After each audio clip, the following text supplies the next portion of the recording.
Fala galera, estamos aqui em mais um OneCast, podcast aqui do One Ministério. E hoje muito feliz por estar com um convidado especial nosso aqui. Veio exclusivamente para uma conferência e a gente aproveitou ele aqui para poder estar gravando o podcast também junto com a gente. Pastor Hildo de Campinas, dá aí um oi pro pessoal aí, pastor. Fala galera, um privilégio estar aqui com vocês são uma referência para nós somos de Campinas e estamos aqui com o Lucas, pastor Lucas, para a gente ter um tempo de comunhão e dar muita risada. Vamos ver o que vai sair nisso aí. Muito bom. Pastor Hildo, eu estava tentando lembrar, na verdade, quando a gente se conheceu, né? A gente se conheceu através dessa rede de amizade, através do GKPN, né? De uma rede de contato de pastores aqui do Brasil e do mundo todo. Mas não lembro se foi 2011, 12 ou 13, mas foi por aí, um desses anos, foi bem no início, pelo menos. Eu acho que foi na primeira mesa lá em São José dos Campos. Do Brasil? Do Brasil. Ah, então foi lá Foi mesmo. 2013. 13, então. 2013. Uhum. Eu lembro que eu cheguei lá, eu não sabia como que era, o Madalena tinha convidado, a nossa igreja estava participando. Aí eu lembro que eu cheguei no hotel, eu trabalhava ainda, eu era gerente de uma empresa. Aí eu parei o carro, tinha um senhor tirando a mala. Eu falei assim, nossa, que legal, um senhor de idade tirando a mala, assim, o Ministério do Madalena, terceira idade, é muito bom. Aí quando vai começar o evento, o Elias Dantas abrindo o evento, era o pastor Elias. Participando de uma mesa só de juventude. Só de juventude, ele pegando mala. Então, assim, foi um aprendizado muito bom. E ali a gente fez comunhão, e ali a gente é amigo até hoje, 10 anos de amizade. Verdade, que coisa boa. Verdade. E só história boa pra contar. Diz que depois de 10 anos de amizade, não tem mais jeito, tudo. Acabou. É o resto da vida. É liberdade dada, é igual livro emprestado, nunca mais volta. Acabou. Dá dinheiro, mas não dá liberdade. É verdade. Então, no final das contas, essa amizade aqui... Gente, o reino de Deus é feito de amigos, então isso que é muito legal, né? Mas então, no final das contas, a culpa de tudo isso é do Madalena. Exatamente. Madalena, Santo Madalena. Obrigado, viu, Madalena, por essa rede de relacionamento que você nos proporcionou. Ah, bom. Mas, pastor Hildo, conta um pouquinho pra gente, né? A gente tem, aqui no podcast, a gente tem conversado muito com os convidados, mais do que o projeto ou que vocês têm vivido hoje em dia, né?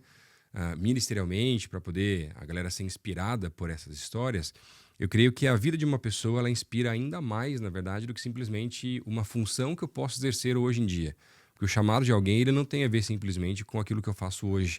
Deus pode estar direcionando para outros momentos, como aconteceu várias vezes na tua vida, né? A gente vai falar um pouquinho sobre isso. Mas conta pra gente um pouquinho, como é que foi tua conversão, de onde você veio? Vamos voltar lá nos primórdios aí. Vamos também, lá. Já, né? Eu nunca imaginei que eu seria um cristão na vida.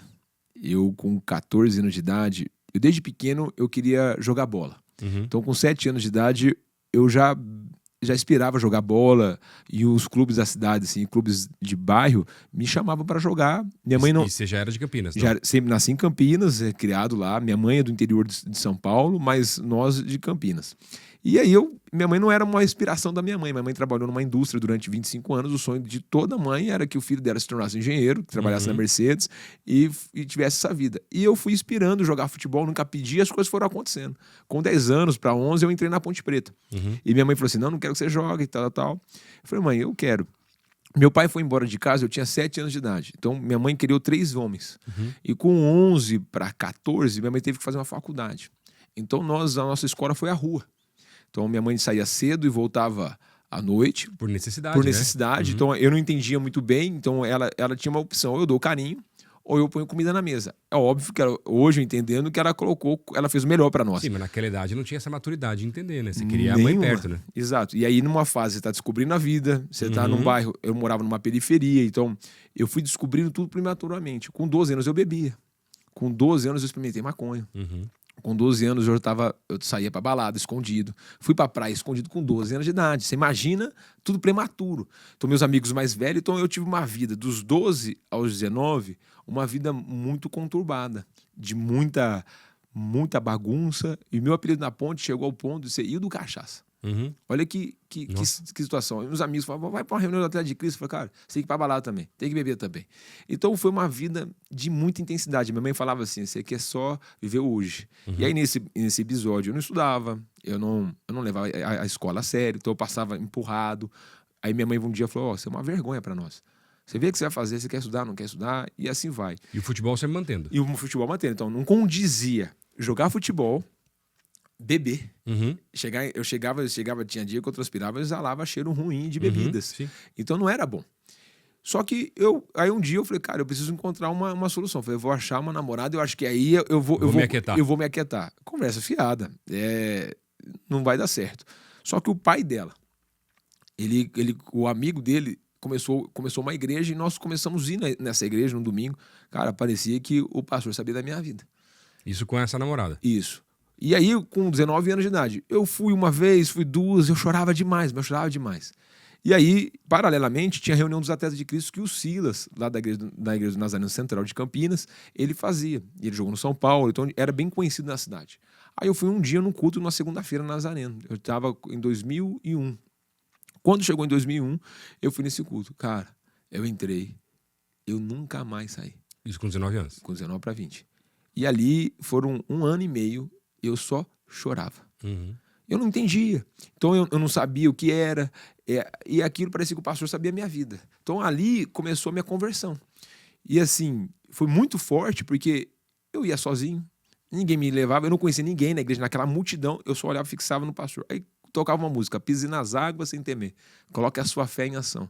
Aí eu chorava. Aí eu falei assim, cara, eu fui falar com o pastor falou, você precisa se batizar. Aí eu entreguei para a classe de batismo. Então a minha conversão, ela foi nesse processo. E nesse processo, eu vou falar só isso aqui, porque lá na frente eu vou falar dele. Tinha um amigo, ele chamava Tigrão. E ele é meu amigo até hoje. E aí ele ia na porta da igreja e falava, você tá indo pra igreja, mas você precisa ir pra balada também. Então acabava o culto, domingo, ele me pegava na porta da igreja. Por 3 vezes, eu saí com ele, falei, vou falar de Jesus pra ele. Mas quando eu vi, eu tava fazendo as mesmas coisas que eu fazia junto com ele. Aí na 4ª vez eu fugi pelo fundo da igreja, eu fui reencontrar ele no nascimento da minha filha há 5 anos atrás. E aí depois eu vou contar, eu deixo esse aqui guardado. Guarda para depois. Guarda para depois. Sem spoiler. Mas, então essa foi a minha conversão. E foi muito marcante, porque logo em 2001 eu jogava na Ponte e a gente passou por uma fase muito difícil, que a gente ficou quase 12 meses atrasado. E já jogando profissional. Então eu mudei, aquele cara que era um alcoólatra virou um modelo a ser seguido, só que não tinha credibilidade. Então eu tinha Tava num período provatório ali, né? Exato. E aí nessa fase tão difícil, aí a gente tinha um grupo de oração. Cara, a gente viu sinais, prodígios, coisas assim indizíveis. E eu lembro que a Ana Paula Valadão foi no aniversário da Quadrangular na Estância Árvore da Vida. E nós fomos, eu nem sabia quem que era aquilo. Cara, ali marcou uma vez. Ali eu fui batizado em 2001, de outubro de 2001, eu fui batizado com o Espírito Santo. Uma coisa assim que marcou minha vida. Eu antes e depois. Então, depois daquele dia, a minha vida nunca mais foi a mesma. Então, vai fazer 22 anos que eu me converti. Mas, assim, de verdade, né? De verdade. Então, eu nunca imaginei que eu pisaria numa igreja. Nunca imaginei que eu seria um cristão. Porque eu sou o primeiro cristão na minha família. Hoje toda a minha família está na igreja. Depois eu vou contar disso. Mas essa foi a primeira experiência com Deus, assim, foi radical. Foi um processo difícil, porque aí você vê, minha mãe emprestava o carro para eu sair, mas quando ia para passar na igreja, ela não deixava. Primeiro ano novo, 2000 e 2002, eu passei na igreja. Aí tinha o cu da virada. Eu falei, mãe, eu vou com o carro. Ela falou, não, você não vai com o carro, não. Eu falei, mas como assim, velho? Ela falou, não, você não vai. Eu falei, tá bom. Eu fui de ônibus. E aí acabou o culto, eu não conhecia ninguém. Aí eu falei, vou embora. Aí tinha um último ônibus, eu peguei um ônibus meia-noite, 45, lá, né? Madrugueira. Aí o cara olhou e falou, cara, você tá feliz? Você pegou o primeiro ônibus de 2002. Uau! Uau! Que coisa maravilhosa. Eu bravo com a minha mãe, porque ela não deixou, eu cheguei em casa, comi, mas foi o melhor ano novo da minha vida. Assim, foi o primeiro, assim, aquele que marcou, assim, que era eu e Deus. Eu tinha uma multidão de pessoas, mas meus olhos fixados em Deus. Assim, então foi um marco. Nossa, que especial. Mas aí nesse processo também, você teve todo esse processo de conversão e tá na mesma igreja ali.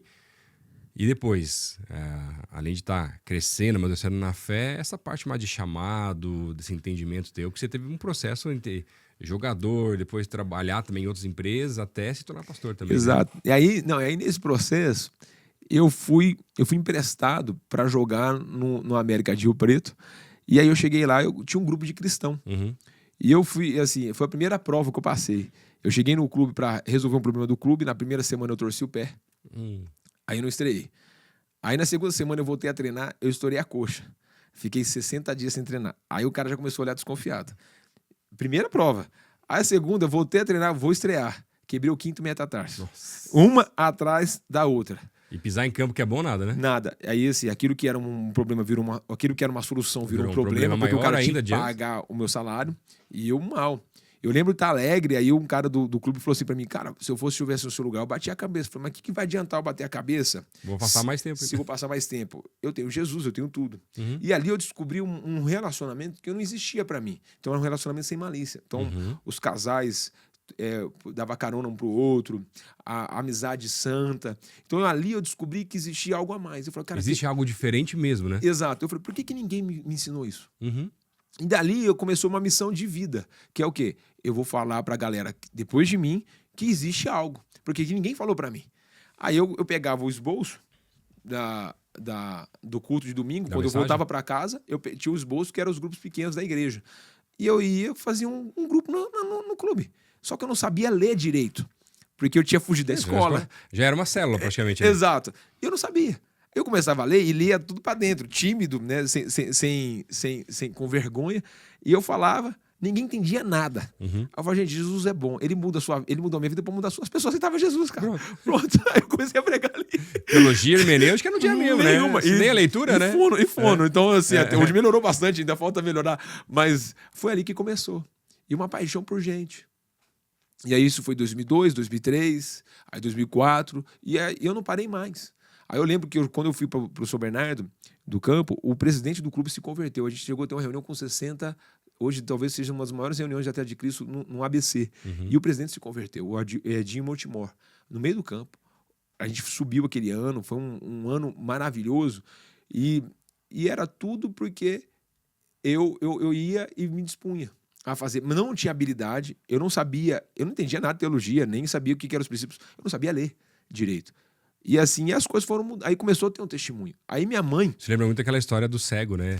Que ele foi curado e vai ser questionado no Sinédrio lá, mas isso, e esse, ó, quem ele é, eu não sei. O que eu sei é que eu era cego, agora eu vejo. Não, exatamente isso.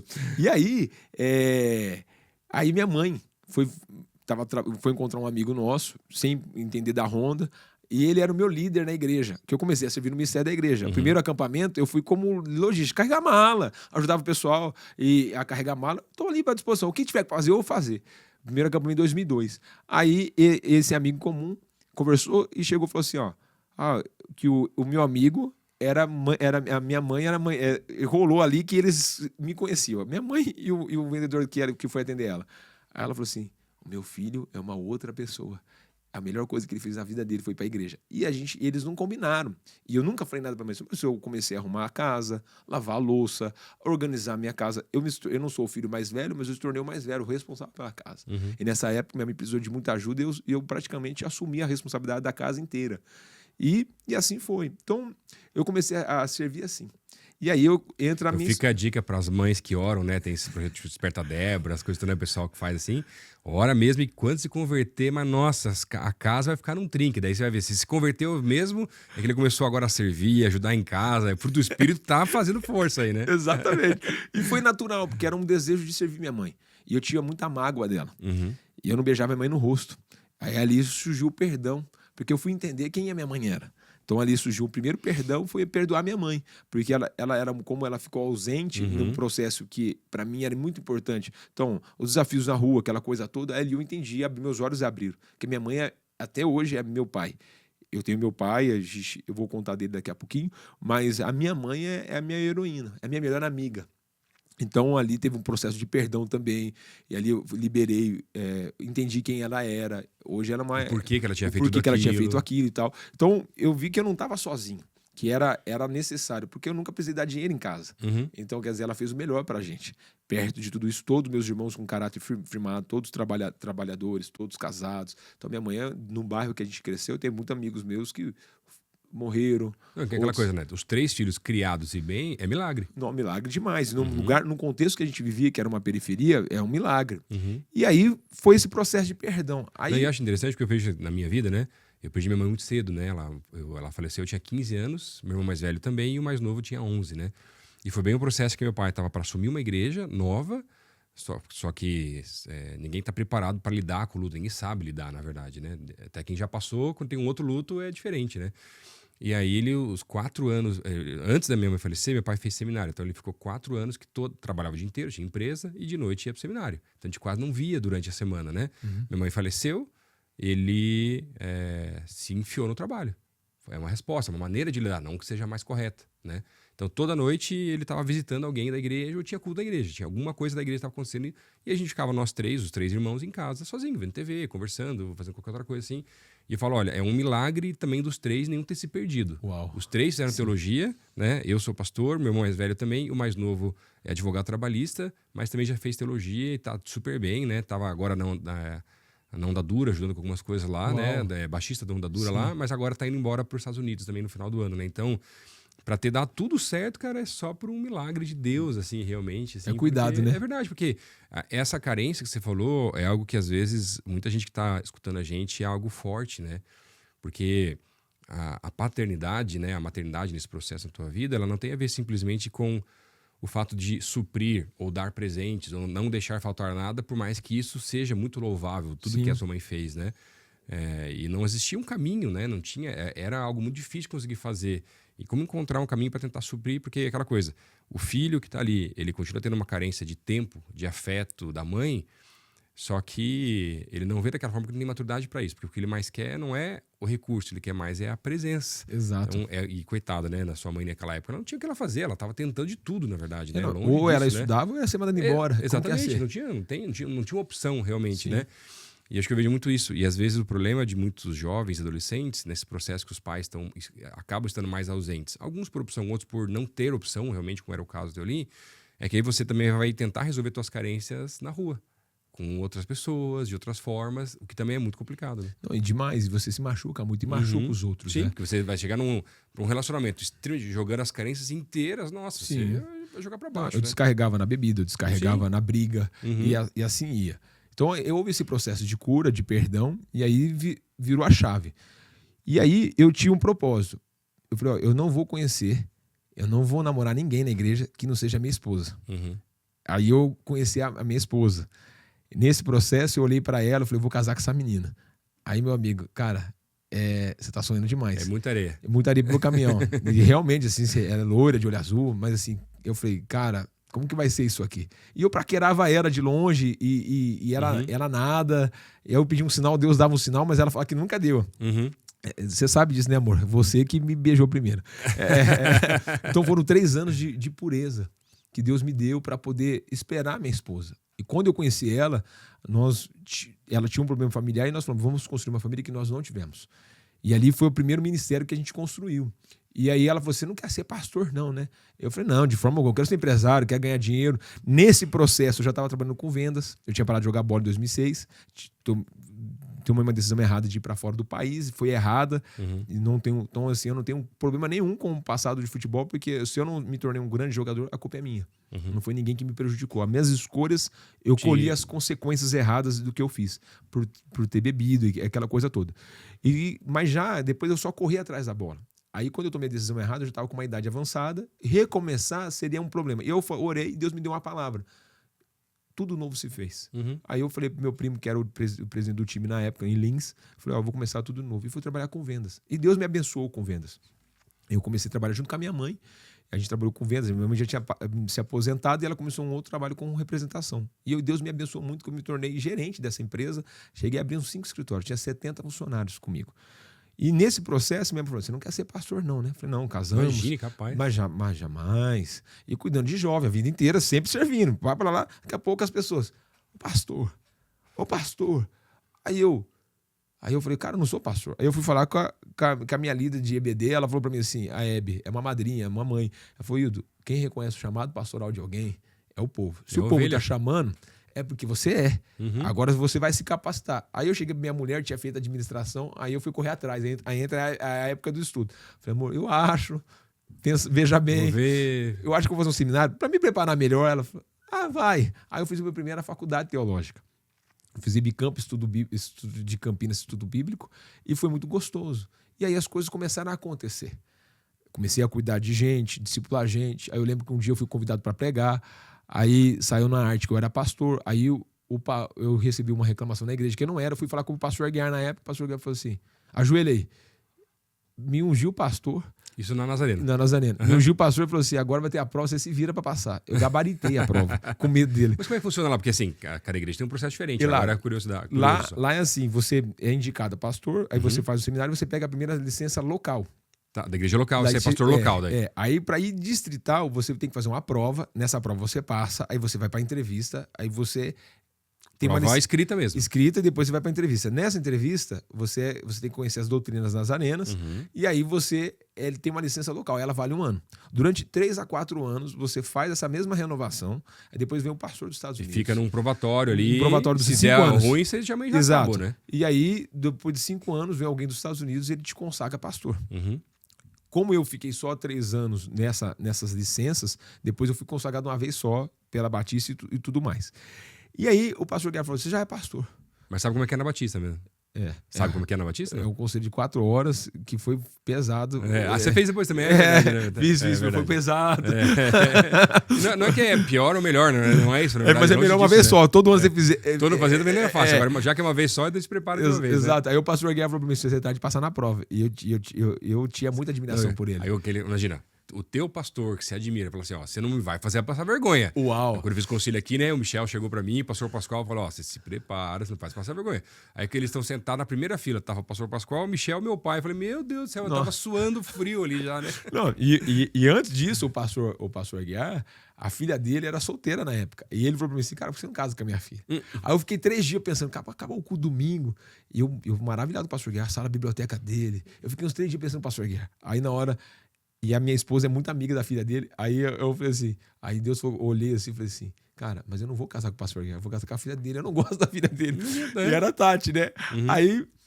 Aí foi que a gente casou. Aí foi nesse processo. Quando chegou um tempo, a igreja foi tendo necessidades e eu fui assumindo essas necessidades. E aí, quando me vi, eu já estava embananhado com tudo isso. Extremamente envolvido, mais do que até imaginava. Não, né? E aí, eu já com a empresa de um lado e bivocacionado, né? E bivocacionado. E aí, isso foi de 2006 a 2012. E estudando, preparando, eu investia. A igreja não me ajudou. Tinha remuneração, não tinha remuneração nada. E eu que, como eu tinha uma condição legal, eu conseguia arcar com meus estudos, arcar com o investimento, fazia conferência, dava uma ajuda. E eu sempre entregado a obra, porque eu nunca vivi aquilo. E poder salvar uma vida, cuidar de alguém. Aí eu lembro que a gente foi num... Esse aqui é a história mais interessante. Eu lembro que em 2012, o cara que me apresentou a minha esposa, ele morreu de acidente de carro voltando da balada. E eu tinha visto ele com alguns problemas. E eu negligenciei o chamar a atenção dele. Esses avisos, alertas, né? Exato. E aí eu estava no almoço, eu recebi a notícia, eu fui até o necrotério para reconhecer o corpo junto com o irmão dele. E no enterro, Deus falou comigo muito claro. Eu não te dei os jovens da sua igreja, eu te dei os jovens da cidade. Eu não te dei os jovens da cidade, eu te dei os jovens do seu país, do mundo. Você não está preso nesse lugar. Não é 4 paredes, né? Exato. E a gente começou a ir para a porta da balada. Foi o primeiro ministério, essa primeira atitude assim, que foi relevante. E aí a gente foi para a porta da balada, uma balada conhecida em Campinas. Aí eu tô na porta, o que eu vou fazer? Chamamos 15 pessoas para ir. Dessas 15, 13 disse que Deus não podia, inventaram desculpa. Foi um amigo meu, sempre tem um escudeiro, né? Sempre. Aí esse meu amigo escudeiro, a gente falou, como fazer? Cara? Aí de repente veio 15 meninas, stop. Vocês são as princesas do Senhor. Imagina a cabeça delas, falou, que cantada furada e tal. E nada conversa é essa? Exato. Aí oramos, falou, Deus abençoe, que ninguém toque você de uma forma errada, que vocês vão e voltem em segurança. As meninas começaram a chorar.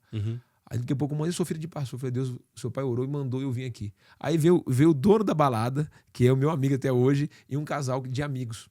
Aí a menina veio e falou assim pra mim assim, a sua esposa sabe que você tá aqui? Aí eu olhei assim, o seu pastor sabe que você tá aqui? E aí a gente começou a brincar e dar risada. Aí o dono da balada, você não quer entrar? Eu falei, não, meu lugar é aqui na porta. Mas eu vou te falar pra você, isso aqui vai fechar. Deus vai te prosperar na área de restaurante, mas isso aqui vai fechar. Ele olhou e riu. Cara, passou 2 meses. A gente chegou a sair com 160 jovens para a porta da balada. Ele se converteu, nós batizamos ele. Começamos um grupo na casa dele. Acho que umas 80, 90 pessoas se converteu dentro da casa dele. Nossa. Ele convidava as pessoas. Hoje ele é um dos meus braços direitos no ministério. E assim, Deus começou a fazer algo. Coisas que eu nunca imaginei. Aí saí para pregar, aquelas coisas todas. E aí foi essa questão. Aí eu fiz um seminário, fiz 2, eu fiz o 3º. E aí Deus foi me promovendo a entrar em lugares que eu jamais imaginaria que estaria e pregando. Aí em 2016, 2017, 2013, 2014 eu pedi demissão do meu trabalho.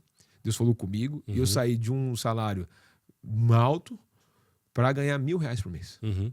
Tudo que eu tinha de estrutura, Deus mandou entregar. E aí a gente foi viver a dependência de Deus. Ao ponto de chegar um momento no ministério, há uns 5 anos atrás, eu não tinha R$27 para comprar um frango. Mas era Deus tratando as nossas motivações para viver o que a gente está vivendo hoje, a dependência de Deus. E assim, era muito difícil. Nesse processo, a gente perdeu um bebê. A minha esposa demorou 10 anos para engravidar. Aí ela sentia mal o dia que ela perdeu o bebê. Eu lembro que ela contou, tô grávida. Eu falei, nossa. Aí ela falou, não conta pra ninguém. Eu liguei pro meu amigo. Falei, cara, tá grávida, quero gritar pro mundo todo, porque já era muito tempo esperando. E aí eu lembro que a gente sentou no colo. Aí ela perdeu o bebê, deu 3 dias, ela perdeu o bebê. Aí ela falou, a única coisa que eu quero, você largou tudo pra servir a Deus. E a única coisa que eu quero é ser mãe, e Deus não permite a gente ser mãe. Eu falei, quem dá o fôlego de vida é Deus. Se Deus não permitiu, é porque Ele não quis. Mas olha que interessante, faz quanto tempo que a gente tem? Nem um alarme falso a gente tem. A gente é saudável.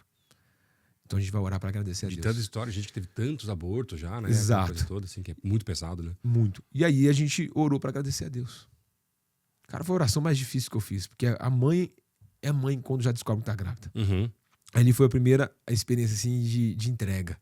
E foi muito forte, porque tinha uma bola na boca, assim, e a gente fazendo obra. Eu sempre me dediquei muito aos outros. E aí ela assim, amor, mas como que é isso? Eu falei, pô, Deus vai fazer. Aí eu lembro que eu fui pregar lá em João Pessoa.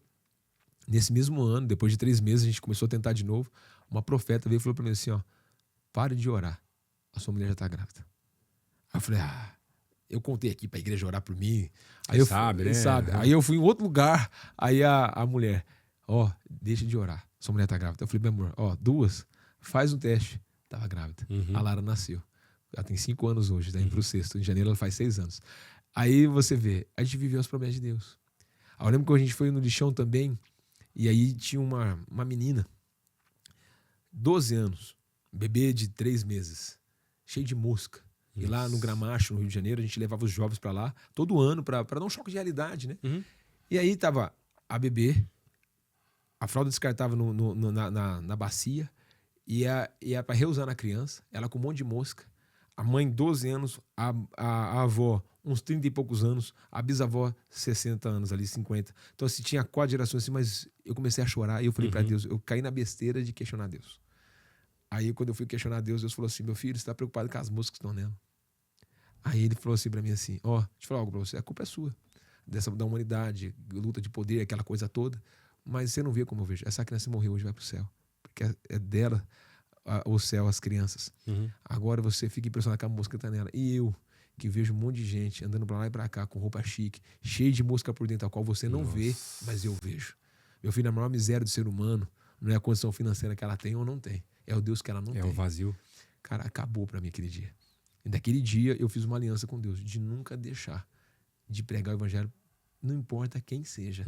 Se vai gostar, se não vai, se vai ser meu amigo, não vai, eu não quero saber. A bola quicou e eu chuto. E aí passou.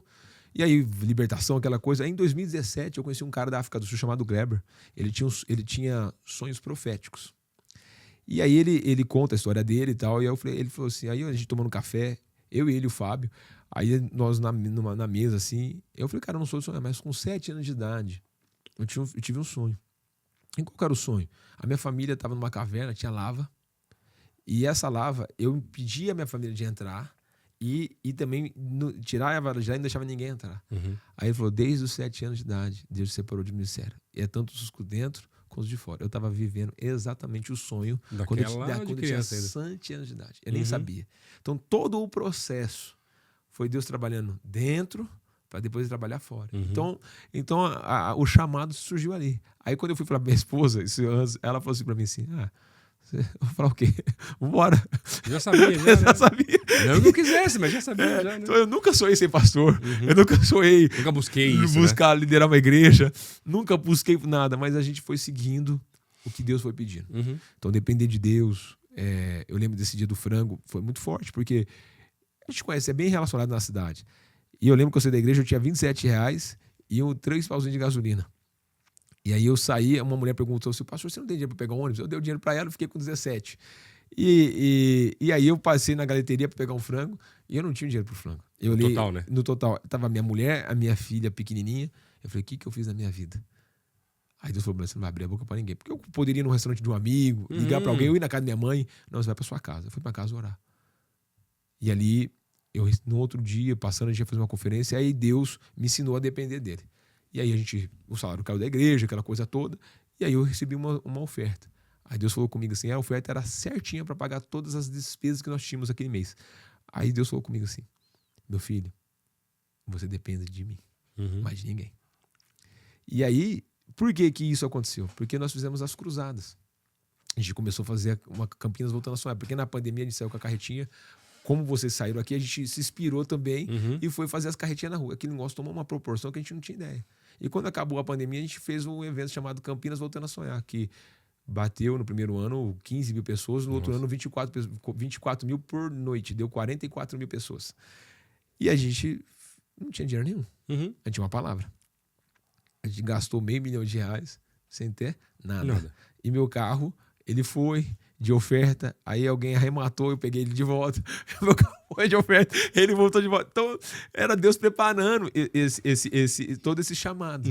Então, foi essa história do nosso chamado com Deus. Assim, e aí as coisas foram acontecendo. Mas eu acho interessante porque, às vezes, gente que está tentando entender o chamado de Deus para a vida, né? E não é só com relação ao ministério tempo integral, nem ser bivocacionado, porque, para mim, todos são chamados integralmente. Sim. Não tem esse negócio de bivocacionado, né? A questão é se você recebe de um lugar, ou de dois, ou de três. É nesse processo.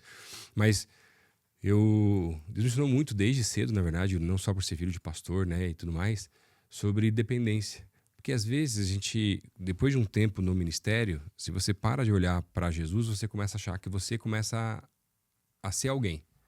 Mas tem que lembrar que você nunca é ninguém. Que tudo é dele, ele vai prover, ele vai manter, ele vai fazer. Se ele abrir a porta, beleza, ele pode fechar e não tem conversa. Sim.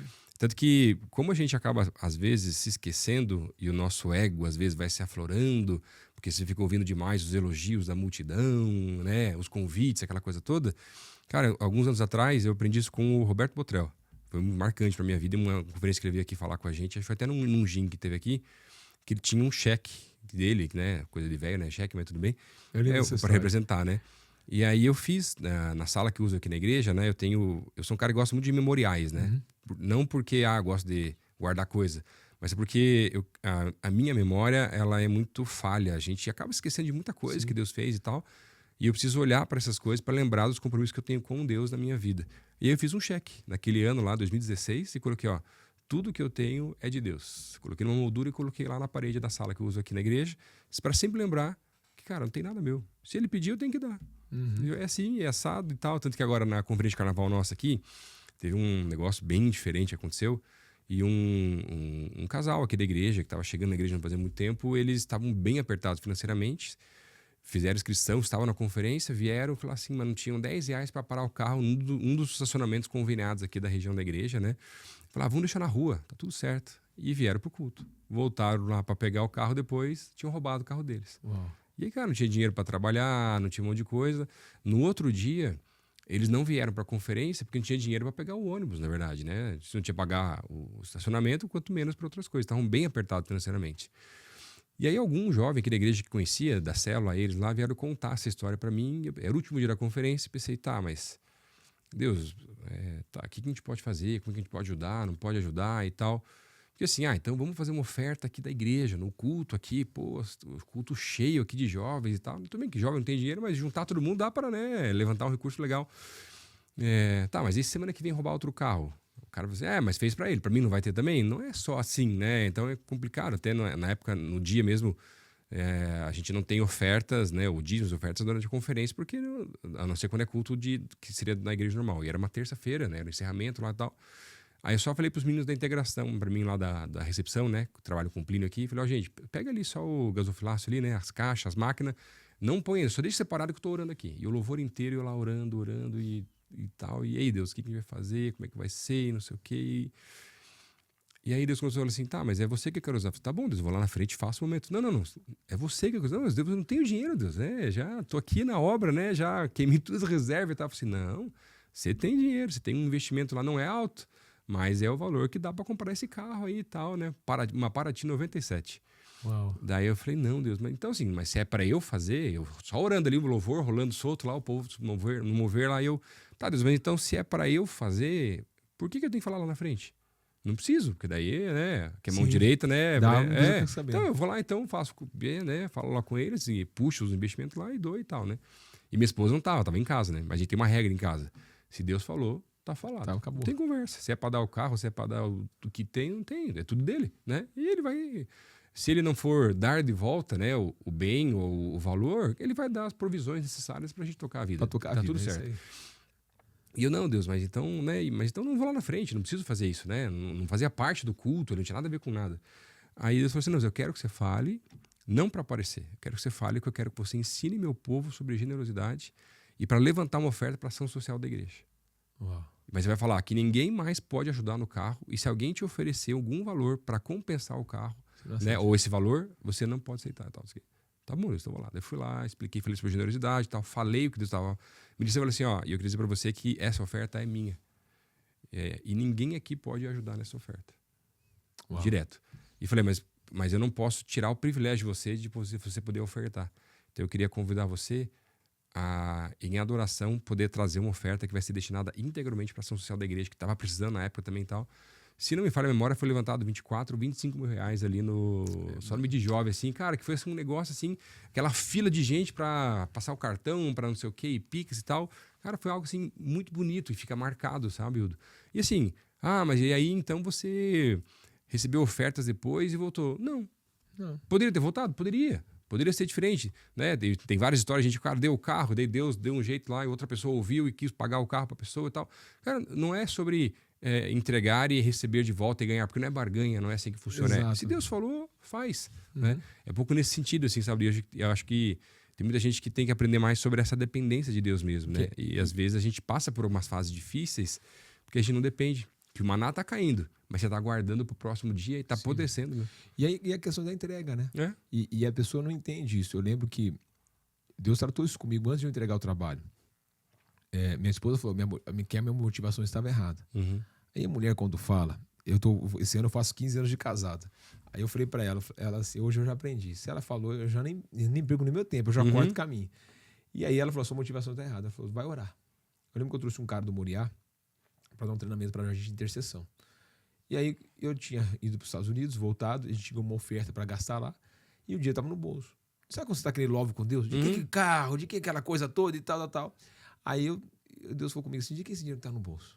Eu falei, é do senhor. Ele falou, entrega pro fulano de tal. Pro fulano de tal. Eu falei, não vou entregar não, eu tenho que pagar a conta. Aí eu desci, a gente tava jantando em casa, aí eu tava com um amigo meu, que ele é meio profetão, e ele é muito engraçado, aí ele bateu na perna, irmão Nildo, Deus manda te dizer, não retém o que é dele. Eu não entreguei. Fui embora para São Paulo levar ele. Chegou em São Paulo, na porta da casa dele. Aí eu peguei o dinheiro com muito custo para dar. Aí ele... Com a mão travada. A mão travada. Aí o cara não precisa, eu quis guardar. Aí o Marcelo tava atrás, o pastor Marcelo, que era esse profeta, bateu, irmão, recebe. Eu por dentro, eu não fiz elogio para ele, não. Eu fiquei bravo com ele. Quando eu entreguei o dinheiro, o Espírito Santo falou comigo, meu filho, você não tá pronto para mim. Você não entendeu quem eu sou. Quantas vezes eu quis te usar e tal. Aí você toma aquela lavada, né? Que constrange na sua alma. A vergonha. Porque você sabe o que é aquilo. Sabe, que é o homem mesmo. Né? Exato. Aí eu tive que voltar pra minha mulher. Amor, está certo. Então, todo momento foi um momento de ser preparado, de ser corrigido. Aí eu fui fazer teologia. Aí, olha que interessante, a entrega. Então, eu tive que ser tratado nessa área. Aí teve a área da teologia, porque eu fui fazer um seminário, eu fiz um seminário alemão. Meus professores eram Frank Ferreira, Jonas Madureira, Luiz Saião, Nicodemos, os melhores teólogos do Brasil. Aí, só que eu cresci num lugar de vigília, de muita experiência com Deus.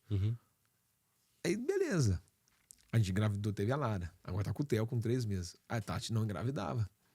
Eu ajudei um pastor na cidade e a gente aprendeu com o GKPN essa questão de servir. Então a gente serve muita gente. E teve um pastor, o pastor Vilela, ele acabou o ministério de jovens dele e a gente serviu ele. a reestruturar o Ministério de Jovens. No primeiro acampamento, ele me convidou para ministrar. E era 6 ministrações. Eu falei, pastor, mas 6 vezes. Eu falei, vai acabar aqui, ninguém vai gostar mais de mim. Eu nunca mais vou saber de mim. Não tem nem história para no mesmo acampamento fazer 6. Eu não tenho conteúdo para isso, tá? E aí, quando acabou, a minha esposa estava lá. Aí ele falou, eu quero dar um presente para vocês. E a gente quer fazer uma oração com vocês, porque a gente tem a unção da fertilidade. E todo mundo aqui que tentou gravidar de uma forma de FIV, aquela coisa toda, e todo o procedimento acompanhado pelo médico, ele é perfeito, mas para a nossa experiência ali, era algo que Deus estava tratando com o nosso coração e principalmente comigo, com a questão do meu conhecimento, que o conhecimento às vezes ele prejudica a gente, porque o conhecimento tem que ter humilhado diante de Deus. Um conhecimento sem Deus, ele se torna arrogante. Então, eu estava naquele processo, né, de não perder as minhas origens de oração, de dependência, e não achar que eu sei tudo e tal. E sendo humilhado mesmo. Aí eu falei, amém, né? Assim, eu não acredito em transferência de unção. Pensa assim, né? Mas amém. Aí na hora eu pensei em 2 casais amigos que estavam um problema seríssimo. E a nossa turma toda, todo mundo com filho. A gente anda em 15 casais há muito tempo. Todo final do ano a gente tem um culto de ação de graça entre nós. E todos os casais, esses 2 não estavam com filho. Aí eu falei, vou orar por eles, vai engravidar. Aí eles oraram com a gente, deu 10 dias, a Tati estava grávida do Theo. A gente contou pro pessoal que estava grávida, 28 dias. Ninguém conta para ninguém que está grávida antes de 3 meses. A gente contou, falou, Deus deu, é Deus. A gente orou já com 4 casais. 4 casais engravidaram. Assim, a coisa mais linda do mundo. Aí assim, Deus quebrando. Que ele faz do jeito dele. É para ele, é por ele. Foi a nossa experiência. Significa que isso vai acontecer com o outro? Não, de forma alguma. Mas o que mostra é que o agir de Deus não está limitado à nossa consciência. Ele para o sol, se tiver que parar. Ele retrocede o tempo. Retrocede precisar. Ele faz o que quiser. Então, é ele que ele que governa, não sou eu. Eu sou apenas uma ferramenta. Então, esse desprender e que a gente tem que ter todo dia, se humilhar diante de Deus e se quebrantar diante dele. Eu falo assim, eu falava ontem que eu lembro quando eu li o livro do Benihim, O Bom Dia Espírito Santo, foi o meu primeiro livro que eu li. Eu tinha um encontro marcado. Já forte já, né? Com ele, todo dia. Sim. E eu falei assim, o que a minha maior luta hoje é não perder este lugar, não é o lugar de fazer lá, não. É o meu lugar de intimidade com ele.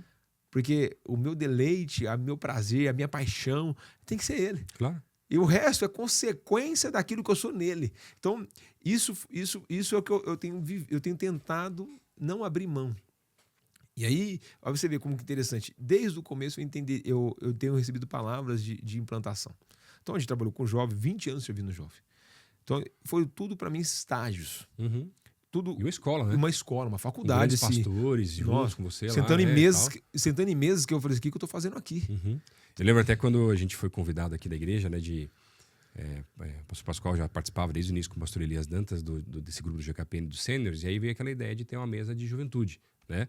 E assim, eu tinha recém saído do banco, 2010, e chegado aqui na igreja, né? Não era nem pastor ainda ordenado, né? Tava só começando, terminando o seminário, aquela coisa toda, né?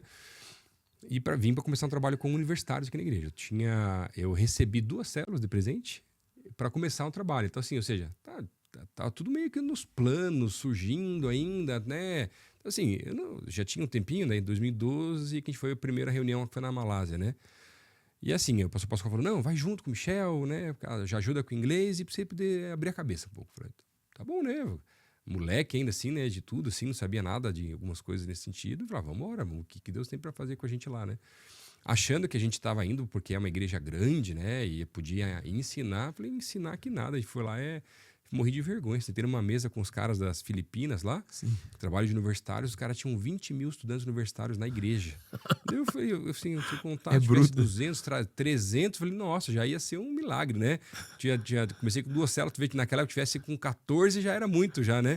Nem lembro quanto tinha naquela época, né? Nossa, eu fui lá e fiquei bem quietinho, assim, só quero em Deus, eu quero só aprender aqui, vou ficar aqui bem no meu cantinho, né, e tal. E abriu muito a cabeça, né? Não tem jeito, nossa, né? Não, você se esconde, né? Claro. E assim, isso vai te constrangendo, porque você não abrir mão daquilo que você é, de você se inspira, né? O que Deus te deu. Se Ele te deu um grupo menor, isso que eu vou trabalhar. Glória a Deus por isso. Que não é sobre ser maior ou menor, não, né? Não é sobre isso. É igual a questão, pastor, igreja. É igreja, pastor é pastor. É igual o dízimo. Dízimo é dízimo. O dízimo de R$10 e o dízimo de R$1 milhão É a mesma coisa. É dízimo, não importa. 10%. É 10%. Acabou. Então, você vai aprendendo essas coisas porque a gente é condicionado sempre a comparar. E a gente vai aprendendo isso. Quando eu falava sobre essa questão de Deus me preparar, olha que interessante. Nesse processo, você vê que eu não falei muito do meu pai. Meu pai foi embora, teve 5 filhos fora de casa. Então, nesse processo que a gente estava tentando engravidar, meu pai teve um filho com uma mulher de 18 anos de idade. Eu tive que pegar o que eu quase não tinha e dividir com meu pai, sustentar ele. E eu lembro que eu fui no mercado comprar, ele falava, compra a fralda da Mônica. E a gente acabava de perder o bebê. Nossa. Aí eu falava assim, mas cara, eu não sou o pai dele, ele é meu pai. Ele precisa me ajudar, ele nunca me ajudou. Nem um tênis ele me deu, uma cama, nada. Aí, logo agora, né, Deus? E logo agora, num momento tão difícil, aí a Bíblia dizia assim, qual é o 5º mandamento? Honra teu pai e tua mãe, para que se prolongue os dias da terra e tudo se vai bem. A Bíblia não diz assim, honra teu pai e tua mãe que foi bom. Honra teu pai e tua mãe que fez para você. Não, honra. Que você conhece, que você não conhece. Não. É literal, ali acabou, não tem nem revelação.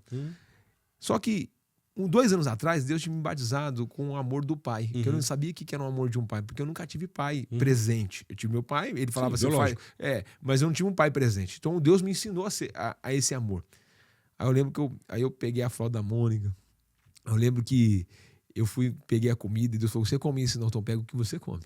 Aí eu sentei com meu pai. Aí esse processo todo. Aí ele contou as histórias dele, a decepção dele, o vazio dele. Eu falei, pai, mas ele tem 5 filhos. Ele tem 5 filhos e 2 meninas. Então 7 filhos. Aí 3 com a minha mãe e o resto dos 4 fora.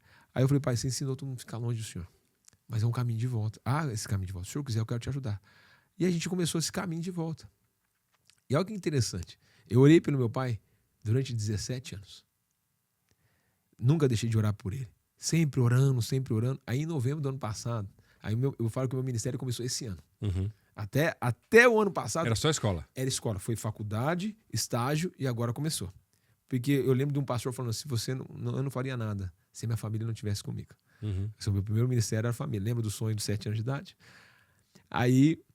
eu orei durante todo esse tempo, aí dia 26 de novembro, uma mulher num culto que eu fui pregar, ela falou assim, deixa eu falar algo pra você. Deus vai te dar um presente dia 26 de fevereiro. O que você pensa em presente?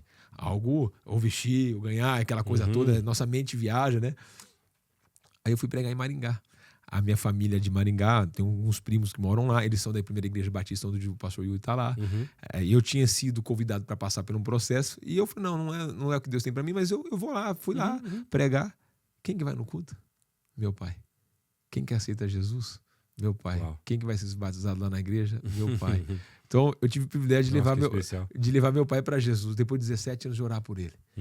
Aí, o dia que o meu filho nasceu, dia 20 de julho, meu irmão mais novo tinha ido pro Moriá, e aí ele tinha muito problema com o meu pai, não se relacionava, perdoou meu pai e ensinou meu pai a orar. Aí meu pai, no dia que meu filho nasceu, ele foi na maternidade, não pôde entrar porque ele estava com o Rafa, que é o meu irmão mais novo. Aí não podia entrar. Aí ele foi embora. Aí meu irmão me ligou, ô Hildo, o papai quer orar com você. Mas como você é pastor, ele tem vergonha. Eu falei, não, então peraí. Eu liguei pra ele, pai, peraí, vamos tomar um café, eu vou te buscar. Aí eu saí da maternidade e fui buscar ele. Aí ele veio orar. Ele falou, meu filho, eu quero te pedir perdão e tal, pelo que eu fiz. Eu falei, pai, já tá perdoado. Mas para ele era importante. Então você vê, Deus começa dentro para depois te usar fora. Então foi uma das maiores experiências da minha vida. Se ver meu pai se converter, agora vai batizar, eu vou estar lá. Se Deus quiser, eu vou estar lá no dia do batismo dele. Então assim, começou dentro de casa. No primeiro banco da igreja, minha mãe tá lá. Meus irmãos estão lá, as minhas sobrinhas estão lá. Então, assim, começou dentro da minha casa. O que adianta eu ganhar o mundo todo e a casa não? Então, Deus foi trabalhando. Então, tudo isso aqui foi um trabalhar de Deus dentro da minha vida. Então, quer dizer, a nossa vida é uma pregação, né? A nossa história é uma pregação. O resto é consequência. Então, não é focado no ministério. Acho que tudo é meios. Mas a nossa vida, ela é uma pregação constante e cada momento é um capítulo ou um ponto da nossa pregação. Então começou ali. E aí o Tigrão, lá desde o começo da história, do começo da história, eu fui encontrar ele no buffet a minha esposa contratou um buffet no chá da minha filha para fazer o chá dela. Quem que era o dono do buffet? O Tigrão. 17 anos sem ver ele. Aí comecei ele um buffet muito gostoso. A gente começou a indicar ele para a igreja, aquela coisa toda. E esse ano, na igreja, a gente fez a cruzada e os americanos queriam churrasco. A gente fez o churrasco Quem foi o dono do buffet? O Tigrão. Aí fui conversar com ele, como você tá? Ele falou, eu tô com depressão, então eu falei, vamos começar um grupo na sua casa. Vamos, cara, ganhamos um Tigrão para Jesus. Quem que é o secretário da igreja hoje? Tigrão. Aí eu brinco com ele, falei, Tigrão, você tá famoso, eu tô te contando, eu tô te pregando pro mundo todo, né? Aí ele assim, cara, ele é apaixonado por Jesus, a célula dele na segunda-feira, e assim, você vê, olha como que é interessante, se passaram 20 anos para você poder se fundamentar, se preparar para depois pregar. Transformar até os que Exato. você nem imaginava que um dia ia se converter, né? E aí eu falo assim, gente, eu sou... Lembro no chá, eu falei assim, ó, se fosse pro Tigrão, eu não estaria na igreja. O Tigrão vinha buscar na porta da igreja. Eu tive que fugir, né? Eu tive que fugir dele. Porque Digimon foge das paixões da mocidade. Exato. Né? Mas aí vem o primeiro princípio aqui, principalmente para os jovens que estão nos ouvindo. Quando a gente não tem maturidade para lidar com circunstâncias, a gente não pode encarar elas. Tem guerras que a gente não pode entrar se a gente não está pronto porque a gente ainda. não está preparado ainda. Exato. Então vai ter um momento certo. Há tempo para todas as coisas. Tem gente que pode ser mais rápido o processo. Tem gente que não. E tudo bem. E, então, no meu processo levou esse tempo. Paulo, quando se converte, fala, eu que tenho que ir para Jerusalém. Não. Você vai para lá, vai ser ministrado. Moisés levou 40 anos para se desprender do Egito, para depois ir pregar no Egito. Então, quer dizer, aqui nada é rápido. Existe um processo. Porque, senão, você vê tanta gente que presta um mau trabalho para o cristianismo, o que é muito rápido, não tem fundamento, a ideia machuca um monte de gente. E numa sociedade cada vez mais imediatista, né? É mais difícil. Assim, o cara se converteu, semana que vem, pastor, então, quando é que eu posso pregar? Aí já na outra semana eu já quero. Falei, calma. Existe um tempo certo. E esse tempo, prega onde? Prega que Deus te confiou uma vida. Deus te confiou carregar uma mala, carrega uma mala. Deus te confiou a servir. Eu fui um ano que eu fiquei parado entre jogar ou não jogar. Eu fui, acho que, testemunha de uns 50 casamentos, porque eu ficava na secretaria da igreja tirando xerox. Eu não tinha nada pra fazer à tarde, eu ia pra lá. Ia aprender, ia testemunha. Eu lembro que eu fiz o primeiro sepultamento, eu não sabia nem que versículo eu lia. O pastor falou, lê Salmo 23, vai dar tudo certo. Aí eu, meu Deus do céu. Aí foi indo. O primeiro casamento a mesma coisa. A minha escola foi a escola da prática, sabe? Depois eu fui fundamentando as coisas. Mas você vê que nunca foi rápido. Sempre houve um processo. Se a gente não assenta para aprender, a gente nunca vai levantar para ensinar. É verdade. Então, e a gente nunca pode perder esse lugar. O dia que perder, você deixou de ser. Já perdi. Então, eu acho que uma das coisas que eu tenho aprendido ao longo desse tempo é essa questão de a gente não abrir mão da nossa essência. Que é a gente não deixar... É nós diante de Deus. Eu acho que é o segredo assim, que eu tenho aprendido. Né? É o mais difícil. Porque o ativismo, o produzir, o ser aceito, a rede social, quantos seguidores você tem, aquela coisa toda, ela é importante, mas não pode ser em detrimento a um sacrifício da presença. A gente falava isso ontem à noite. Sim. Então, é isso que eu tenho tentado. Eu acho que é um desafio. Né? E eu acho que daqui 20 anos a gente vai poder olhar para trás, a nossa amizade já só vai aprofundar mais, a gente olhar para trás e falar, a gente guardou a fé. A gente combateu o bom combate, guardou a fé. Eu acho que esse é o maior desafio para nós, que é jovem. Eu me sinto jovem, eu tenho 41 anos.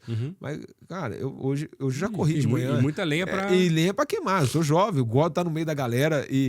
Mas hoje eu vejo o quão foi importante os nãos que eu levei, as disciplinas que eu tomei, as pessoas falando não, ou me podando. Tudo isso foi construção para um caráter. Porque Deus não quer alguém que tem habilidade, Deus quer um caráter. E acho que isso é interessante. Então, tudo isso aí é essa experiência. Então, aí eu olho para minha esposa, né, e ela brinca, né? Ela fala assim, meu amor, e agora? Ela falou pro nosso pastor, a gente começou uma igreja, né? Ela falou assim, antes eu falava que ele não estava preparado, hoje eu falei, já passou da hora. Passou do ponto. Passou do ponto. Ou seja, você vê como que Deus, ele não tem pressa e ao mesmo tempo flui o rio natural. Você não precisa arrumar a porta, você não precisa forçar uma situação. Eu falo muito, né, que na verdade assim, a gente fala assim, mas tá demorando o tempo de Deus, aquela coisa toda, ou tá muito rápido, né? Gente, Deus não precisa de mais tempo. Ele é o senhor do tempo. Quem precisa de mais tempo é a gente, para se preparar melhor, baixar a poeira, para deixar a brabeza de lado, às vezes que tá irado com alguma coisa. E aí não é que Deus está demorando, ele está nos dando o tempo que nós precisamos para encontrar os caminhos nele e a gente conseguir resolver as situações da melhor maneira possível. Exato. Também, né? Aí você vê, quem que me conhece mais além da minha mãe e meu pai? Eles não são cristãos, eles não eram. Aí agora, quem que tá lá no primeiro banco? Minha mãe tá todo domingo no primeiro banco. O meu pai, que mora no Paraná, mora aqui no Paraná, lá perto de Maringá, tá lá. Então, assim, quem me conhece mais intimamente, quem viu a transformação, dentro da minha própria casa, meus irmãos. Então, meus irmãos todos na igreja. E aí você olha assim, então, o primeiro ministério, ele começa dentro da sua casa. Então, o jovem que tá aí na igreja, a sua casa. Honra teu pai e tua mãe, para que se prolongue e tudo se vá bem. Não tem como você crescer sem honrar os seus pais. Não, e assim, por exemplo, né, aqui na igreja tem muita primeira geração de cristãos na família, muitos jovens adolescentes, né? Cara, primeiro, coloca em ordem tua vida com Deus. É devocional, é oração, é constância, é diário. Isso vai transformar completamente a tua vida. E aí os frutos do Espírito, realmente, cara, o que você pode fazer para transformar? Porque, mas pastor, eu tô pregando para minha mãe não quer se converter, não quer saber de Bíblia. E aqui acontece muito, como você falou no começo lá, que daí, se ele quer ir pra balada, a mãe deixa, mas pra igreja não quer. Tinha casos aqui que a mãe deixava o cara vir uma vez por mês na igreja. Não podia vir toda semana, né? E tinha, enfim, um monte de situações assim parecidas, né? Falei, cara, você quer transformar de vez? Quer mostrar que você tá diferente? Começa a assumir responsabilidade. Isso quer dizer que você tá mais maduro de verdade.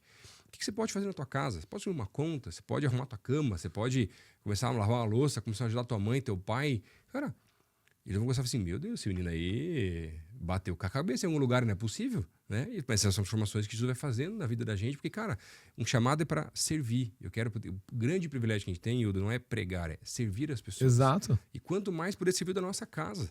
Agora imagina, o cara que tá pregando pro irmão dele.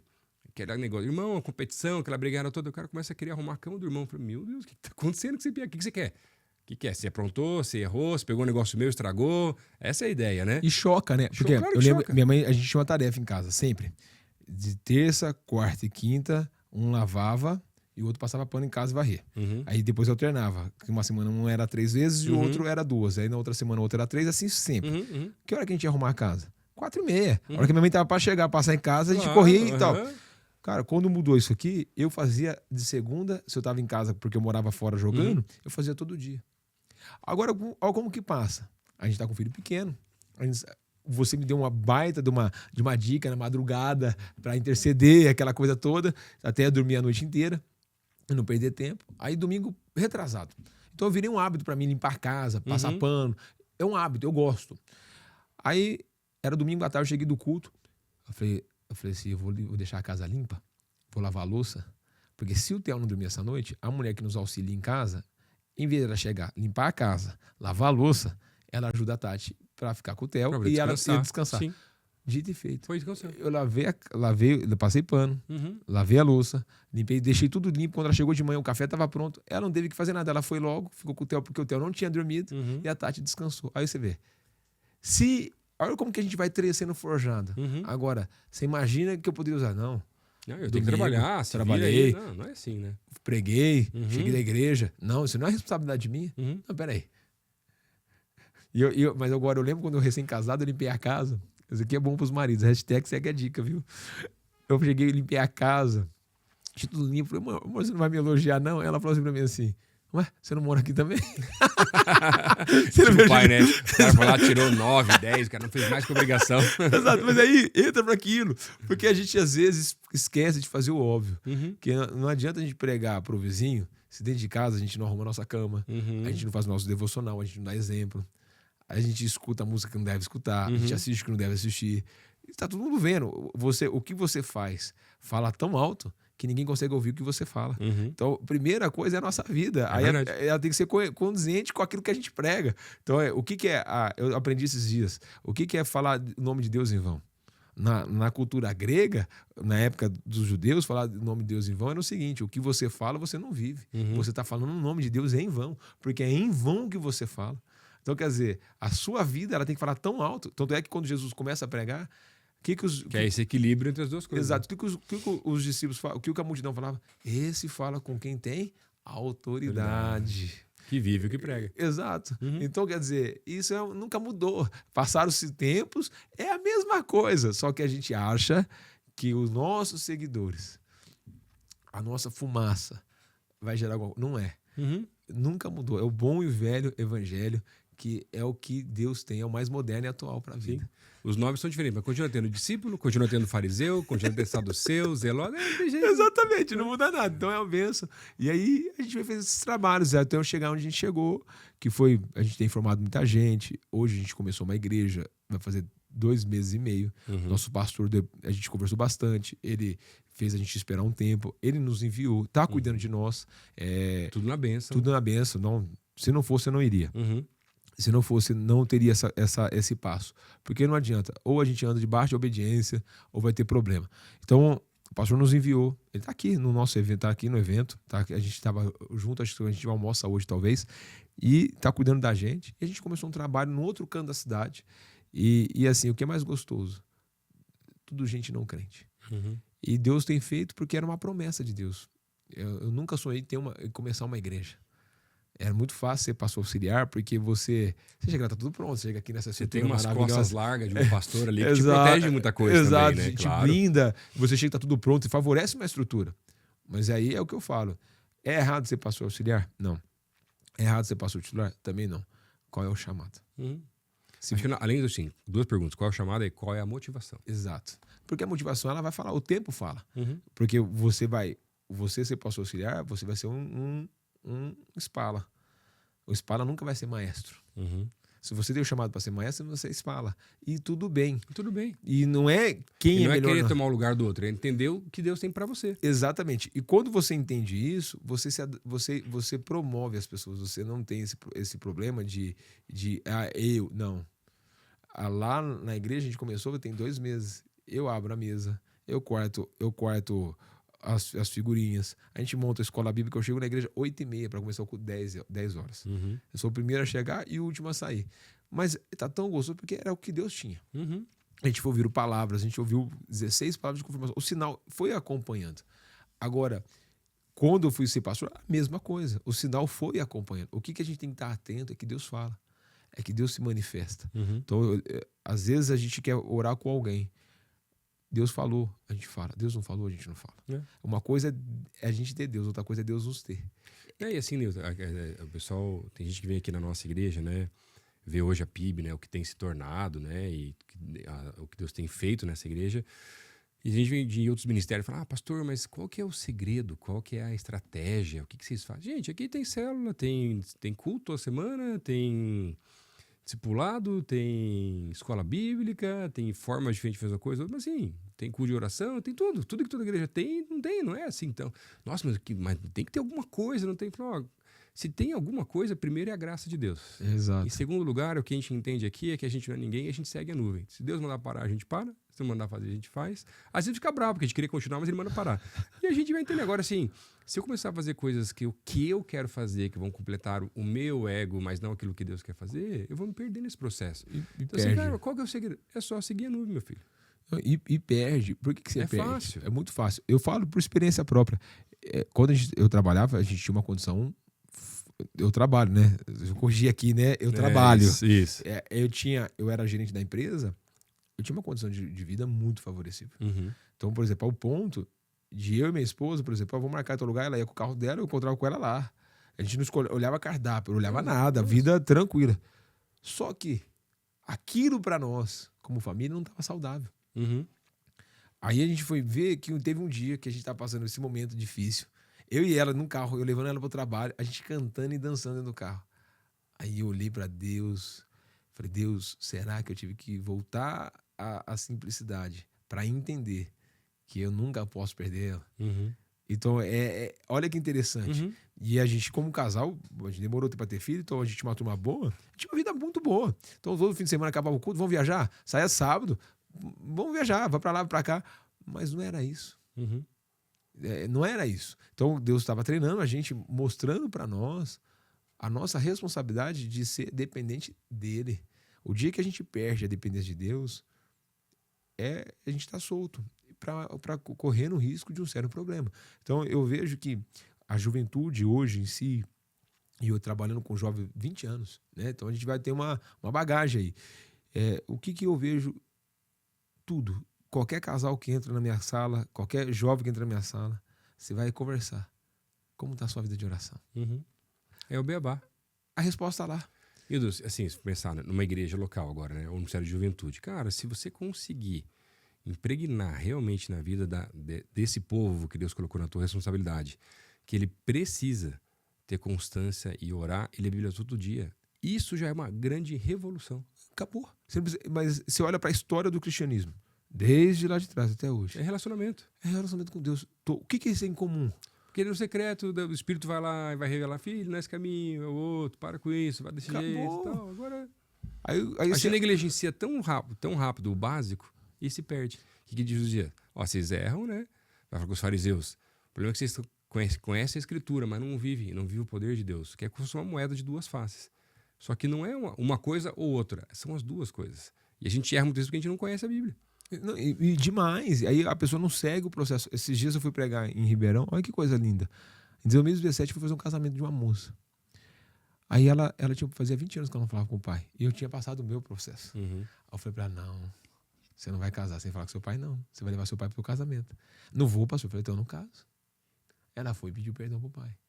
Começou a conversar com o pai, aquela coisa do jeito dela. Aí no dia do casamento, ó, eu vou entrar com a minha mãe. Eu falei, não vai. Quem vai entrar é seu pai. Sabe o que significa um casamento? Expliquei pra ela, tudo certinho. Aí ela ligou o pai dela.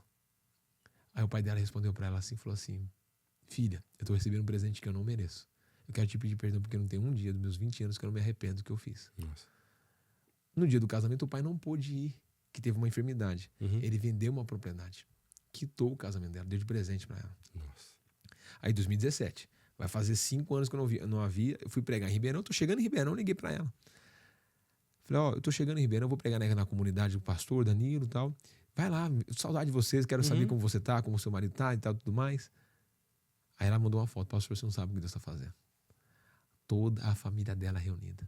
A irmã dela, que não queria saber do pai, sentada do lado, que não sabia de casamento, casada, com filho, todo mundo restaurado. Aí ela falou, pastor, eu não tenho palavras, porque o senhor me ensinou a honrar os princípios bíblicos. Ou seja, você está debaixo do guarda-chuva da palavra de Deus, você conta com a promessa. Você pode reivindicar a oração intercessória. Senhor, eu honro meu pai e minha mãe. A tua palavra diz que tudo irá bem e eu serei bem sucedido. Deus, eu estou fazendo isso porque Deus é o mandamento. E agora, Senhor, me ajuda. Por que isso não está acontecendo? 1 Coríntios capítulo 13, o amor. Amor é um mandamento, não é um sentimento. Eu tenho que amar. Então, como que eu posso dizer que eu amo a Deus e eu não amo o meu próximo? Não existe essa... Porque quem que é o próximo? É a imagem de Deus. Sim. Então, quem que é a imagem de Deus? Todo ser humano. Aí tem aquele filme, Nós Somos Todos Iguais. Você assistiu? Não, ainda não. O que ele fala? O que é o evangelismo? É um mendigo contando para outro mendigo onde tomou banho. E ele era um mendigo que ele foi encontrado. Ele falou, não foi eu que encontrei eles, foi Deus que me encontrou. Então, quer dizer... Mas é que o que muda é quando você entende que você agora é filho de Deus, todo mundo que está perto está precisando descobrir que também é filho de Deus. Então, cara, quando eu vejo aquela pessoa como meu irmão, cara, ele está passando por necessidade, né? Seja ela financeira ou tem demais, mas tem um vazio interno, tudo é necessidade. Falei, eu preciso compartilhar. Cara, olha, eu entendi. Olha, eu sei quem é, eu descobri quem que é nosso pai de verdade.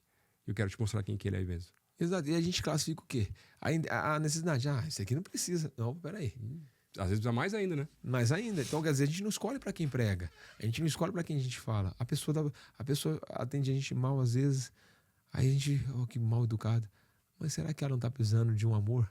Então a gente começa a enxergar o evangelho. Então o evangelho é 24 horas. A gente é pastor 24 horas, a gente está pregando 24 horas, a gente está se relacionando 24 horas com Deus, porque o nosso melhor amigo está do nosso lado, que é o Espírito Santo. O Espírito Santo está aqui. Então tá rolando lá no templo. Então quer dizer, o Espírito Santo ele roda toda a terra. E é onde está a glória de Deus, aonde ele está. Sim. Então que a gente possa, eu vejo isso que eu tô romântico, né? Eu tô leve, eu falei assim, Deus, eu quero viver esse love contigo, não quero perder isso. Pra quê? Porque é isso que Deus quer da gente. E aí, naturalmente, o copo que transborda, molha os outros. E qual é a marca que a gente vai deixar? Semana retrasada eu fiz um sepultamento de um menino de 25 anos de idade. Ele tomou um remédio, perdeu o fígado, aí na hora do transplante ele veio a falecer. Tinha muitos jovens, tinha mais de 500 jovens. Aí eu falei assim, ele não era cristão, aí ele pediu perdão no hospital. Aí eu no sepultamento falei, gente, amor, perdão, relacionamento é tudo em vida. ele não vai ouvir mais o quanto você amava ele. Uhum. Ele não vai ouvir mais o quanto você flores ele não tá vendo. Nada.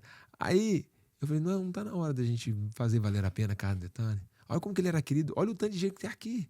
Uhum. Eu falei assim, como que a gente... Cara, começou um pedir perdão pro outro. Aquela coisa, porque a gente vai perdendo tanto tempo com situações que não é para perder. E aí... O evangelho, ele traz essa resposta. Gente, a gente não tem que ficar destilando ódio. A gente destila amor. Se todo mundo, dentro do seu raio de atuação, falasse do amor de Jesus, ensinasse os princípios básicos para uma pessoa, a gente ia ter mudanças radicais. Com certeza. E é revolucionário.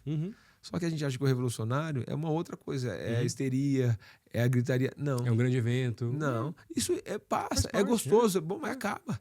Ele dura 4 horas, ele acaba. Você vai num aniversário, ele acaba. Um casamento acaba, ali a festa. Depois vai pro dia a dia. Aí naquele esse dia a dia você tem que fazer todo dia uma festa. Então, essa é a essência. Então, o meu desejo é que eu consiga, a minha missão de vida, né? É que eu consiga transmitir isso para as pessoas e a comunidade que Deus nos confiou.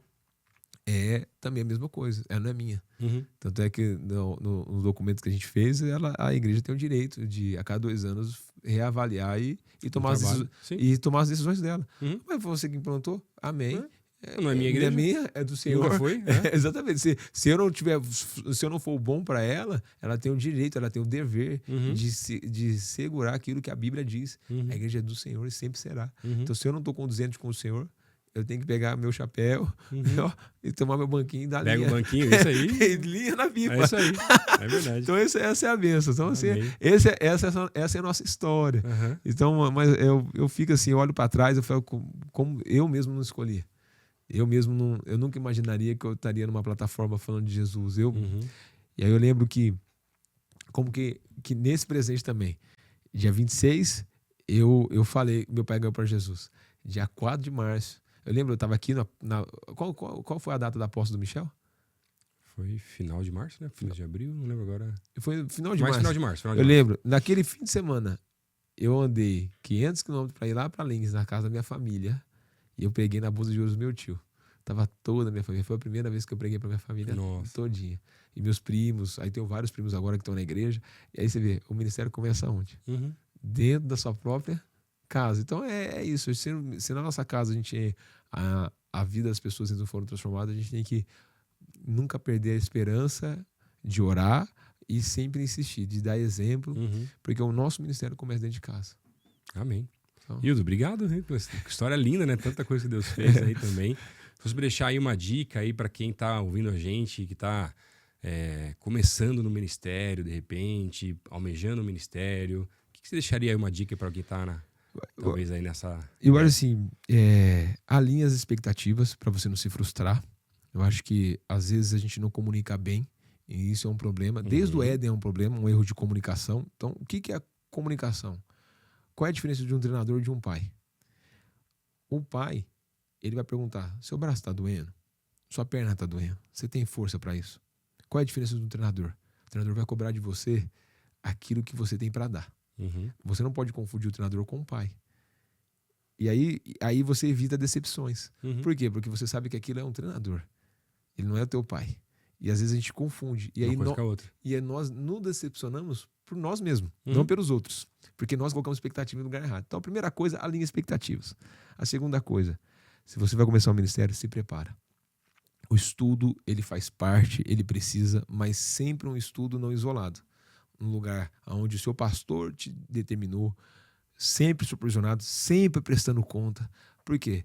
Porque existe um momento que a gente anda de mão dada, existe um momento que o pai solta a mão para a gente dar uma caminhada, depois ele segura a mão, existe um momento que o pai envia, mas a gente não pode quebrar os momentos. Quem quebra processo vai ser quebrado. Então, se você está começando o seu chamado ministerial, acho que são as 3 dicas básicas. Se eu tivesse aprendido isso, lá atrás, muitas feridas que eu tive no ministério, por decisões, por romantismo, seriam evitadas e alguns pesos errados eu não teria cometido. Mas eu acho que Deus me permitiu passar isso por causa disso. Se Deus não falou com você, eu tenho que ser 100% integral. Não. Se você consegue tocar as duas coisas, glória a Deus. Agora, se Deus te chamou, converse, alinhe, não entra por conta própria. A gente tem a época que a gente está andando debaixo da nuvem, tem hora que a nuvem, você está em cima da nuvem e é Deus te conduzindo. Agora, se você tenta agir da sua forma, o machucado é grande e muitas pessoas se decepcionam. Por quê? Porque não entenderam quem é e o que Deus pediu para fazer. A culpa não é de ninguém. Ninguém pode impedir o que Deus tem. E as pessoas dizem, eu não vou mais para a igreja. Não. Se você ama Deus, você vai seguir aquilo que Deus te mandou fazer. Então, essas são as dicas. E aquela conversa, o seminário desvia pessoas. Não, você chegou desviado. O seminário só provou que a sua motivação está errada. Ou você esqueceu que também tem que equilibrar o aprendizado com a prática, né? O Wesley que falava, né, que 1 grama de amor é muito maior do que 1 quilo de sabedoria. Acabou. Tá ali.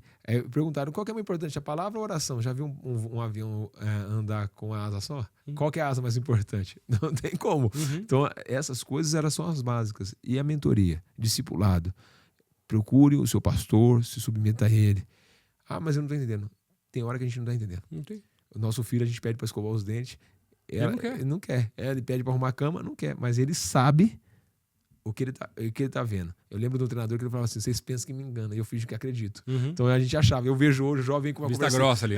Aí eu vejo o jovem com uma conversinha comigo, eu falo, amigo, eu sou pastor hoje, mas essa história aí, você não conhece meu passado, eu sou PhD. Então essas coisas eu acho que são as essências. Não abre a mão de um mentorado. Eu acho que o que falta hoje é ter tutores. E a gente menospreza os conselhos dos mais velhos. Absalão, ele abriu mão do conselho e foi pedir conselho para jovem. Verdade. E dividiu o reino. Dividiu o reino. Por quê? Porque não quis ouvir os mais velhos. Pessoas estão na frente da gente. E essas pessoas são as pessoas que vão poder nos ajudar. Aí a gente menospreza um porteiro da igreja. Não. Você menospreza a tia da cozinha. As minhas melhores amigas, as mulheres mais velhas. Os meus 3 mentores. Um tem 84 anos, um tem 74 e o outro tem 79. Nunca deixaram de falar para mim o que eu precisava ouvir. É ao ponto de chegar para mim assim, abre a tua conta que eu quero ver como você está administrando o seu dinheiro. Nossa. E não são pastores. São amigos. Então, quer dizer, a gente precisa disso. Senão, a gente está correndo um sério risco de entrar na história dos reis. 70% dos reis começaram bem e terminaram mal. Então, esse é o segredo. O importante não é começar bem, é terminar bem. É começar bem, andar bem e terminar bem. Amém. Obrigado, Hildo. Obrigado você, Lucas, pela amizade, né? E glória a Deus. Eu vejo em vocês são referenciais para nós. Obrigado pelo carinho que você sempre teve e você é uma inspiração. Que Deus continue te usando. Amém. E juntos aí vamos saquear o inferno. Vamos, em nome de Jesus. Glória a Deus. Deus abençoe, viu? Amém. Espero que vocês gostem e vamos aí. Vamos aí. Obrigado, gente, que está assistindo, ouvindo. Compartilha aí, manda pra galera poder ser abençoada aí por esse podcast também. A gente se vê, daí, ou se escuta num próximo OneCast.